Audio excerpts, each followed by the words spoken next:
ശ്രീലളിതാ സഹസ്രനാമം വ്യാഖ്യാനം തിരുവാലി വള്ളിക്കാട്ട് നാരായണമേനോൻ. പുനഃസംസ്കരണം professor KV Dev. Publisher Mata Amritanandamayi mission trust. Om Shri മഹാദേവ്യൈ നമഃ. ദേവിയുടെ 15-ാമത്തെ നാമം അഷ്ടമീ ചന്ദ്രബിഭ്രാജ തലികസ്ഥലശോഭിത. അഷ്ടമി നാളിലെ ചന്ദ്രനെ പോലെ വിളങ്ങുന്ന നെറ്റിത്തടത്തോടു കൂടിയവൾ. അഷ്ടമി നാളിലെ ചന്ദ്രൻ ഒരു അർദ്ധവൃത്താകാരത്തിലാണല്ലോ കാണപ്പെടുക. അതുപോലെ കിരീടമണിഞ്ഞ ദേവിയുടെ നെറ്റിത്തടം അഷ്ടമീ ചന്ദ്രനെ പോലെ ശോഭിക്കുന്നു.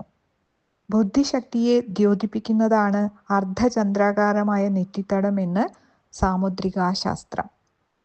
അഷ്ടമീ ചന്ദ്രബിഭ്രാജ തലികസ്ഥലശോഭിതായൈ നമഃ.